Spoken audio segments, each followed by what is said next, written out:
कांजी महाराज बार कुंभ को नाम लेना मन याद है। मैं कुंभ का मेला में रहता हूँ, तो मैं एक बार गया कुंभ का मेला में नासिक,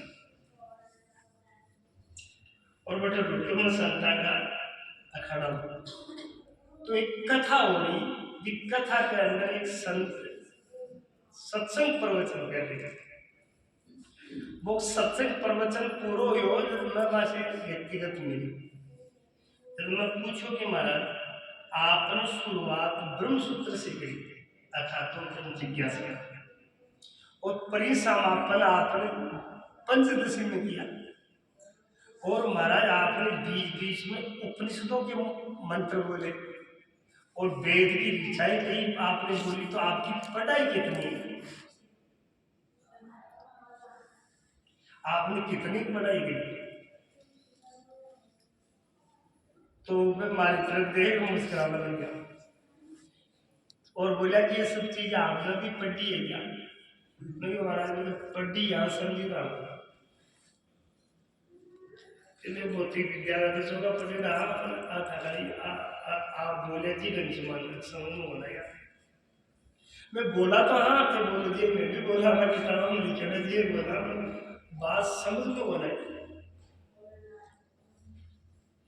उन्होंने मुझे बात बताई, वो बात आपको बता रहा हूँ। भैया बोला कि सही पूछो तो मैं स्कूल में एक दिन भी गया, बिल्कुल अनपढ़। भैया फिर क्या मैं गुरु महाराज की सेवा करता था, अखंडानंद सरस्वती जी महाराज वृंदावन वालों, और भी वो शिष्य थे, वो तो पढ़े लिखे अच्छे विद्वान थे, इसलिए उनको तो समय कम मिलता था। और मैं अनपढ़ था, तो मैं गुरु जी की लंगोटी, गुरु जी की भोजन, गुरु जी का आसन, गुरु जी की बिस्तर ये करता था। तो मैंने गुरु जी की तन मन से महाराज 20 साल से हो गए। फिर गुरु जी का शरीर वृद्ध हो गया, और फिर गुरु जी अस्वस्थ हो गए, बीमारी हो गई। तो एक दिन हमारे आश्रम में कोई विद्वान आए, 5-7 शास्त्रार्थ करने के लिए।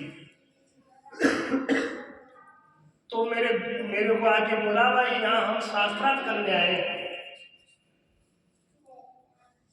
तो मैंने गुरु जी को जाकर कहा कि हे गुरुदेव, आज कोई मंडली साधुओं की आई है और वह शास्त्रार्थ कर चाहे, और आपना आज अच्छा कोई है ही कोई विद्वान, और आपको स्वास्थ्य सही होनी। फिर मैं गुरु जी मन के मुस्कुरा कर मैंने बैठे कर दिया, और मैं बैठा हुआ, और हमारे गुरु जी ने मुझे लूंग खावा को शौक हो गया, लूंगा सर्दी जुकाम का, तो हमेशा मैं एक आध लोग मुंह में रखता है। तो मैंने किया कि बेटा ऐसा है, थारो नाम चेतु है ना? कहा तो आज से चिरागंध है, और वह मुंह से निकाल लूंग दी, और कोई चिंता मत कर, ये लूंग खा ले, जा उनसे शास्त्रार्थ करना। तो मैं उस लूंग को खा के गया, तो मेरी अंदर में गुरु महाराज में रितंबरामती अंदर की जो बुद्धि थी वो खुल गई, और मैंने उन विद्वानों को शास्त्रार्थ में परास्त कर दिया। और जब परास्त हो गए तो उन्होंने कहा आपके गुरु जी के दर्शन कराओ। जब आप ही ऐसे हो तो आपके गुरु जी कैसे होंगे? तो हम जब गुरु जी के पास आए उनको लेकर के, तो गुरु जी ने आंख नहीं खोली और ऐसे ही कह दिया कि ये मेरे काबिल शिष्य है, आपको और दीक्षा शिक्षा चाहिए तो इससे लेते रहना। और वो मेरे शिष्य बन गए, और मैं उसके बाद उन शिष्यों के सहयोग से ही करता करता। तो मैं इस जगह पढ़े शास्त्र में गुरु कृपाई शिष्य से परम मंगलम, जहाँ पर मेहर गुना की हुई, जहाँ पर मेहर मेरे से हुई। अच्छा प्रत्येक उदाहरण देख सर आप महाराज महाराज सिद्धनाथ राम महाराज सलाम मुझे उन्हीं ने प्रसाद थोड़ी बहुत मारे जी पाती है जी गुरु जी की मारे तो मर्जी करिए 2000 का कपड़ा यार पर जो विद्या की जो गहराई है जो वेदा की गहराई है जो ऋषि मुनिया की उपनिषदा को जो अनुभव है बहुत ही कृपा से समझ में आयो। और आज तो मैं आप लोगों से इतना निवेदन करूंगा कि ब्रह्मा विष्णु जी शिव जी ए जगत की उत्पत्ति स्थिति और प्रलय करे, ठीक है। पर यदि कोई की बुद्धि में भ्रम बढ़ जाए, भ्रांति हो जाए, अध्यास हो जाए तो ब्रह्मा विष्णु शिव जी को मिट सकते भी अंधेरा में तो कौन मिटे। अच्छा मान लो क्या अनपढ़ हो, आपको बच्चों अनपढ़ है तो बी को ब्रह्मा विष्णु शिव क्या होगा बी की बिन पढ़ावा के लिए तो स्कूल में गुरुजी चाहिए। यानी इस धरती पर सबसे बड़ो जो भ्रम है, सबसे बड़ो भ्रम वो है कि देव हम और शरीर में हो, वो सबसे मोटो अज्ञान, सबसे मोटो भ्रम। और शास्त्र में लिखा है कि जो यहाँ कह रहे हैं कि शरीर में हूँ ई जशो धरती कोई पापी बोले कोई बोले महाराज गो हत्या ब्रह्म हत्या बाल हत्या करे जगह आंसू भी मोटो पापी है। बोले किया गो हत्या ब्रह्म हत्या बाल हत्या कर दे तो शास्त्र में भी कोई निवारण लिखे है।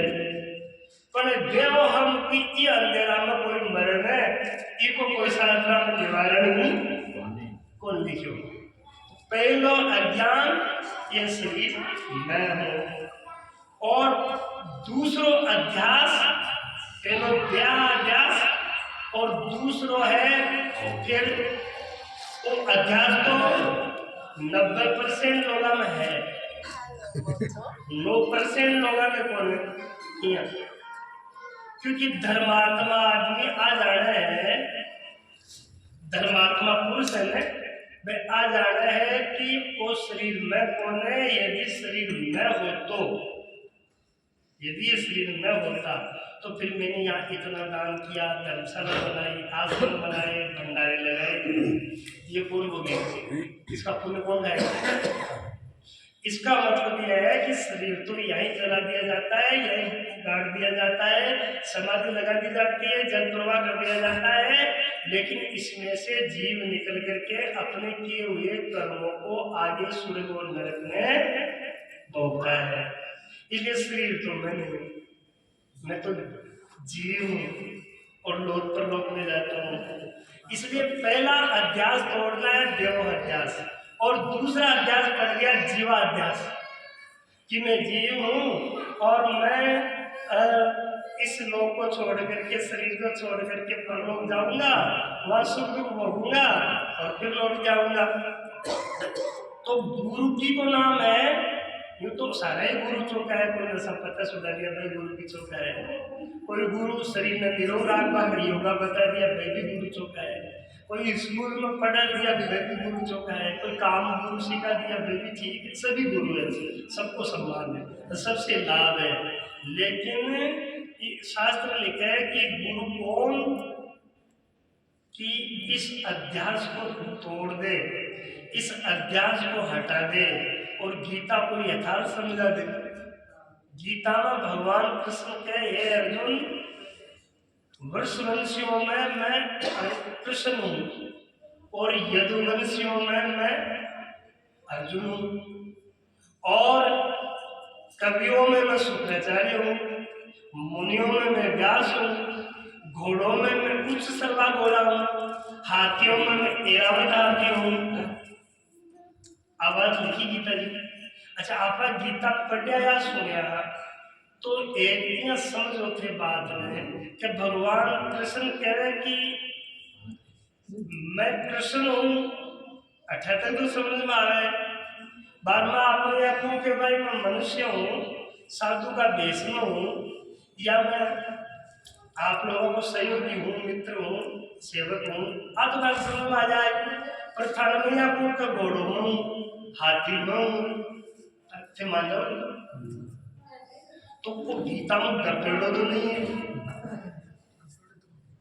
एक जगह खड़ा है, मैं कह रहा अर्जुन भी मैं हूं, हाथी भी मैं हूं, घोड़ो भी मैं हूं, शुक्राचार्य भी मैं हूं। तो अब बात आपने भगवान कृष्ण गीता में की थी कि समझ में आई कौन आई? यदि नहीं आई तो आलापन पूर्व ज्ञान बन गए।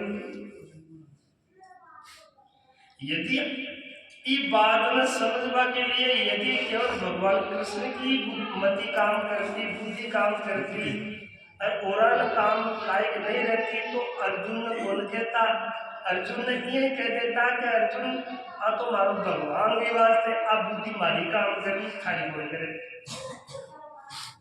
और यदि अर्जुन की भी कर देती तो भैया कह लिख जाता गीता में कहा, गीता तो कृष्ण अर्जुन को भलो कर दी और कोई को बोलो तो पंद्रह के प्राणी मात्र को भलो जाएगी। इको मतलब भगवान जो बात बताई जे कि आपने भी लागू हो सके और वे लिखी वासुदेव सरस्वती। और भगवान कृष्ण क्या ज्ञानी तो मेरी आत्मा ही है।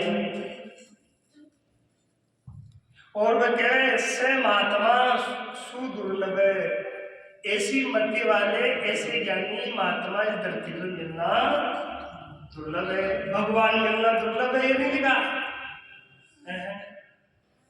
ऐसे महात्मा मिलना दुर्लभ है, ये लिखा।